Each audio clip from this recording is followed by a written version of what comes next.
لما مرض النبی صلی اللہ علیہ وسلم مرضہ، کہ جب نبی پاک صلی اللہ علیہ وسلم بیمار ہوئے اور آپ کا وہ مرض شروع ہوا الذی مات فیہ، جس میں آپ کا وصال ہو گیا، جس کو مرض الموت کہتے ہیں. تو جب مرض الموت شروع ہوا اور جس میں آپ کا وصال ہوا، فحضرت الصلاۃ، تو اس وقت جب نماز آئی، فاذن، اور اذان کہی گئی، تو فقال مروا ابا بکر فلیصلی بالناس. تو پہلی بات تو یہ کہ حضور چونکہ نماز پڑھا نہیں سکتے تھے تو فرمایا کہ ابو بکر سے کہو کہ لوگ نماز پڑھائیں، ابو بکر سے کہو کہ لوگوں کو نماز پڑھائیں. تو یہ بات آپ نے ارشاد فرمائی. اس سے حضرت ابو بکر صدیق رضی اللہ عنہ کی بہت بڑی فضیلت ثابت ہوتی ہے کہ آپ صلی اللہ علیہ وسلم کے بعد اگر امت میں کوئی نائب ہے آپ کا اور خلیفہ ہے اور کوئی ثانی اثنین کے مقام پر ہے تو وہ ابو بکر ہی ہے. قرآن نے جب ثانی اثنین فرما دیا تو پھر کیا بات ہے. تو اسی لیے حضور نے فرمایا مروا ابا بکر یصلی بالناس. اس کے بعد پھر کہا گیا فقیل لہو، آپ کی خدمت میں عرض کیا گیا ان ابا بکر رجل اسیف، کہ ابو بکر تو بہت نرم دل ہیں. اذا قام مقامک، جب وہ آپ کی جگہ کھڑے ہوں گے تو لم یستطع ان یصلی بالناس، تو لوگوں کو نماز نہیں پڑھا سکیں گے، وہ لوگوں کو نماز نہیں پڑھا سکیں گے. وہ رقیق القلب ہیں، نرم دل ہیں بہت. اور اس کے بعد جب یہ بات کہی گئی تو وہ آدھا، تو حضور نے پھر وہی بات ارشاد فرمائی کہ نہیں، ابو بکر سے ہی کہو کہ وہ نماز پڑھائیں. فَعَادُوا لَهُ، تو لوگوں نے پھر دہرایا اور وہی بات کی جو پہلے کہی کہ حضور وہ تو بہت نرم دل ہیں. فَعَادَ الثَّالِثَةَ، یہاں تک کہ تیسری مرتبہ بھی رسول اللہ نے یہی فرمایا مروا ابا بکر، مروا ابا بکر، ابو بکر سے ہی کہو وہ نماز پڑھیں. اور یہ کہنے والی چونکہ ازواج مطہرات تھیں جو بار بار عرض کرتی تھیں، خاص طور پر حضرت عائشہ صدیقہ اور حضرت حفصہ رضی اللہ عنہما، تو حضور نے فرمایا فقال ان کن صواحب یوسف، تم تو یوسف کے زمانے کی عورتیں ہو. جیسے یوسف کے زمانے میں عورتیں تھیں یوسف علیہ السلام کے زمانے میں، اسی طرح تم بھی وہی کام کر رہی ہو جو انہوں نے کیا. تو یہ آپ نے فرمایا. پھر آپ نے فرمایا مروا ابا بکر فلیصلی بالناس. ٹھیک ہے جی. تو پھر ابو بکر صدیق تشریف لائے. حدیث میں آتا فخرج ابو بکر یصلی، اور نماز پڑھائی. وجد النبی صلی اللہ علیہ وسلم من نفسہ خفتاً، تو نبی پاک صلی اللہ علیہ وسلم نے پھر اس دوران اپنے مرض میں خفت پائی، مرض ہلکا ہو گیا. فخرجا، تو پھر آپ باہر تشریف لائے. یہادا بین رجلین، دو آدمیوں کے کاندھے پر سہارا لے کر، دو آدمیوں کے بیچ میں ان کا سہارا لے، جیسے میں نے بتایا تھا. اب یہی بات بیان کرنے کے لیے امام بخاری نے باب بھی باندھا اور یہ حدیث بھی لائے کہ دیکھو اس حالت میں نبی پاک تشریف لائے دو آدمیوں کا سہارا لے. کانی انظر الی رجلیہ تخطان الارض من الوجع، حضرت عائشہ رضی اللہ عنہ فرماتی ہیں گویا کہ میں دیکھ رہی ہوں، آج بھی میری آنکھوں میں وہ منظر سمایا ہوا ہے کہ حضور کے قدم مبارک زمین پہ گھسٹتے ہوئے جا رہے تھے. اس طرح حضور کو لے کے جا رہے تھے کہ قدم مبارک زمین پہ خط بنا رہے تھے، یعنی گھسٹتے ہوئے جا رہے تھے درد سے، من الوجع، درد اور تکلیف سے اور بیماری کی وجہ سے. فاراد ابو بکر ان یتأخر، تو حضرت ابو بکر نے جب دیکھا تو وہ کہاں سے رہتے، پھر اسے کہا حضور جب تشریف لانے لگے تو وہی پیچھے ہٹنے لگے. فاوما الیہ النبی صلی اللہ علیہ وسلم، تو حضور نے ان کو اشارہ کیا ان مکانک، اپنی جگہ ٹھہرو، اپنی جگہ ٹھہرو، اشارے سے فرمایا. ثم اوتی بہ، پھر نبی پاک کو لایا گیا. حتی جلس الی جنبہ، یہاں تک کہ حضور ان کے پہلو میں بیٹھ گئے، ان کے برابر میں بیٹھ گئے. فقیل للعامش، عامش سے کہا گیا جو محدث ہیں جنہوں نے روایت کیا اس کو.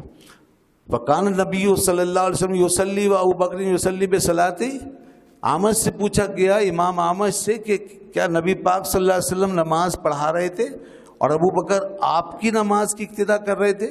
یعنی حضور امامت کرتے تھے اور ابو بکر اقتدا، وہ مقتدی تھے. والناس یصلون بصلاۃ ابی بکر، اور لوگ ابو بکر کی اقتدا کر رہے تھے. فقال براسی نعم، تو انہوں نے کہا ہاں ایسے ہی ہے کہ حضور نماز پڑھانے لگے پھر، اور ابو بکر حضور کی نماز کو پیچھے پہنچانے لگے جیسے مکبر ہوتا ہے. تو وہ حضور کی نماز کو دیکھتے، کیونکہ حضور بیٹھ کے ادا فرما رہے تھے نماز، اور حضرت ابو بکر صدیق ساتھ ہی کھڑے بھی، تو پھر وہ دیکھتے تھے اور تکبیر کہتے جاتے تھے اور پھر پیچھے لوگ اس تکبیر پر رکوع سجود کر رہے تھے. یہ سلسلہ ہوا. یہ جناب حدیث پوری. اب اس میں پہلے تو میں اس بات کو بیان کر دوں ورنہ وہ رہ جائے گی، ہو سکتا ہے آپ کے ذہن میں کہیں اٹک جائے، اٹکی رہ جائے، پھر بعد میں پریشانی ہو کہ حضور نے اپنے اہل خانہ سے اور خواتین سے کیوں فرمایا کہ تم یوسف علیہ السلام کی عورتوں کی طرح ہو، جب انہوں نے یہ بات کی تھی کہ ابوبکر تو نرم دل ہیں، وہ نہیں کھڑے ہو سکے. تو اس میں اس بات کا کیا تعلق ہے کہ تم یوسف علیہ السلام کی عورتوں کی طرح، اس زمانے کی عورتیں. اصل میں اس زمانے کی عورتیں تھیں، ان کا قصہ مشہور ہے. ان کا معاملہ یہ تھا، جو چیز تشبیہ دی گئی ہے جس میں، وہ یہ بات تھی کہ انہوں نے بھی ایسی ایک بات کی تھی زلیخا سے کہ جس میں وہ دل سے اس بات کے ساتھ نہیں تھی مگر زبان سے کہہ رہی تھی. یہ مسئلہ، یعنی وہ زلیخا سے کہہ رہی تھی کہ تو جو ہے ایک غلام پہ فریفتہ ہو گئی، ایک نوجوان پہ، تو حالانکہ رائل فیملی سے تعلق تیرا اور تو شہزادی اور تو ایک غلام پہ فریفتہ ہو گئی. تو اب یہ بات وہ کہہ تو رہی ہیں ملامت کرتے ہوئے، مگر دل میں یہ ہے کہ ہم بھی تو دیکھیں وہ آخر وہ کیسا حسین غلام ہے جس پہ یہ قربان ہوئی جاتی، آخر یوسف ہے کیسا، دل میں یہ. تو یہی ان عورتوں کا حال تھا. اوپر سے تو کہتی تھی کہ یا رسول اللہ ابوبکر صدیق نرم دل ہیں، وہ نہیں کھڑے ہو سکیں گے. اندر سے یہ تھا کہ ابوبکر ہی امام بنے، اندر ان کے بھی یہی تھا کہ صدیق اکبر ہی امام بنے، کوئی اور کیسے بن سکتا ان کے ہوتے ہوئے. تو دل میں یہ تھا، مگر اوپر سے وہ کہتی جاتی تھی کہ رسول اللہ وہ تو نرم دل ہیں. تو اس لیے حضور نے فرمایا تم ویسے ہی کر رہی ہو جیسے یوسف کے زمانے کی عورتوں نے کیا تھا. اور یہ بات حضرت عائشہ نے بار بار اس لیے کہلوا دی تاکہ لوگوں کا یہ مغالطہ نکل جائے ہمیشہ کے لیے کہ حضور نے بیماری کی حالت میں ویسے ہی فرما دیا ہوگا. بار بار کہلوا کے انہوں نے اس بات کو اچھی طرح مسترد کر دیا کہ یہ طے شدہ ہے معاملہ. دیکھو کہ بار بار حضور یہی فرما رہے ہیں مرو ابا بکرین، مرو ابا بکرین. کوئی یہ نہ سمجھے کہ بیماری کی وجہ سے کہہ دیا، نسیان میں کہہ دیا، توجہ نہیں تھی، شدت تھی مرض کی، تو مرض کی شدت میں آدمی کی توجہ ہٹ جاتی ہے.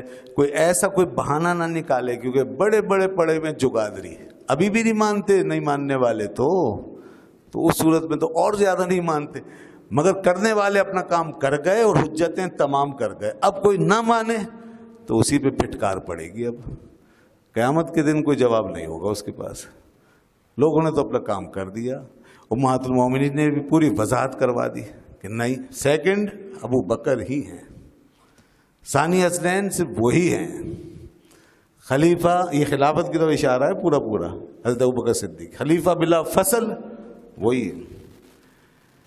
اسی لیے تو حضرت علی رضی اللہ تعالیٰ عنہ نے، دیکھیں نا، حضرت علی رضی اللہ عنہ نے جب خلافت کا موقع آیا حضور کے وصال فرمانے کے بعد، تو اسی بات کو بنیاد بنایا اور استدلال کیا اور کہا کہ جس ہستی کو، جس شخصیت کو رسول اللہ صلی اللہ علیہ وسلم نے ہمارے دین میں، ہماری نماز میں امام بنا دیا، تو وہ ہماری دنیا میں امام کیوں نہیں بنے گا؟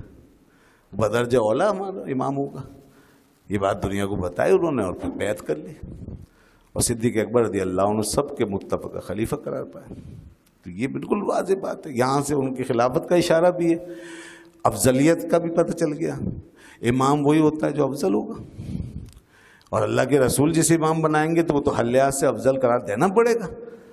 ہمارے آپ کے معاملات تو خیر مختلف ہو سکتے ہیں، لیکن رسول اللہ صلی اللہ علیہ وسلم جسے امام قرار دے رہے ہیں تو وہ تو دین کی بنیاد رکھ رہے ہیں نا. تو اس لیے یہ حضرت ابوبکر صدیق ہی پہ تمام صحابہ میں سب سے افضل ہیں، کوئی اور نہیں ہو سکتا ہے. امت نے اس بات سے استدلال کیا ہے. تو جناب اب اس بات کو کوئی نہ مانے اور گھما پھرا کے باتیں کرے تو بس پھر وہ اپنی بات کو ہی نکال رہا ہے اور ایک چیز کو اپنے دل سے ماننا نہیں چاہ رہا. جیسے میں نے ایک تقریر سنی، کوئی صاحب یہ تقریر کر رہے تھے، کیونکہ اب اس قسم کے لوگ پیدا ہونے لگے اور خاص طور پہ کوئی مولوی ہو کر کے اگر بھٹک جائے نا تو وہ ہیر پھیر کر کے خوب جو ہے لوگوں کو ادھر ادھر کر دیتا ہے اور باتوں کو گھما پھرا کے کہیں سے کہیں لے جاتا ہے. اینگل بدلنا، زاویے بدلنا اس کے بائیں ہاتھ کا کام ہے پھر. جی ہاں، یہ ہوتا ہے. اور اس پہ آپ حیران نہ ہوا کریں کہ اتنے بڑے مولوی صاحب یا اتنے بڑے مولوی صاحب وہ کیسے ہو گئے. ارے بھائی، شیطان سے بڑا کوئی مولوی صاحب نہیں تھا، تو اس کو سارا علم تھا. جب وہ گمراہ ہو گیا، لعنتی ہو گیا، تو بات ختم ہو گئی. اس کو سارا علم تھا، ساری چیز جانتا تھا. تو اس لیے وہ دیکھے کام ہے، معلم الملکوت کہلاتا تھا وہ. سارے فرشتوں کا معلم، گمراہ ہو گیا۔ تو اس لیے ان باتوں کی طرف نہ جائیں۔ ہدایت اللہ کے ہاتھ میں اور اس کا معیار ہمارے سامنے ہے۔ اب کوئی اپنے اینگل سے بات کرے گھما پھرا کے تو سمجھ جائیں کہ یہ شخص امت کو کسی اور طرف لے جا رہا ہے۔ تو مولوی صاحب جو تقریر کر رہے تھے وہ کچھ اس طرح کہ جی دیکھیے جی ابو بکر کے لیے یہی کافی ہے کہ علی جیسی شخصیت نے ان کی اقتداء میں نماز پڑھ لی، علی جیسی شخصیت نے، اور کیا چاہیے تم لوگوں کو؟ یہ بات بار بار کہہ رہے ہیں، اور کیا چاہیے تمہیں؟ علی جیسے امام نے ان کی اقتداء قبول کر لی، اور کیا چاہیے، اور کیا چاہیے؟ کمال۔ یہ تو ایسی بات ہو گئی جیسے بادشاہ نے کسی کو اپنا نائب مقرر کیا، نائب ڈکلیئر کیا، اور پھر لوگ کہیں جی ارے جناب اور کیا چاہیے، فلاں نے آپ کو مان لیا، فلاں نے آپ کو، وہ کہے بھائی فلاں نے مان لیا، یہ بھی تو دیکھو بادشاہ نے مجھے بھیجا ہے، فلاں کی بات کر رہے ہو، بادشاہ کی بات نہیں کر رہے تم؟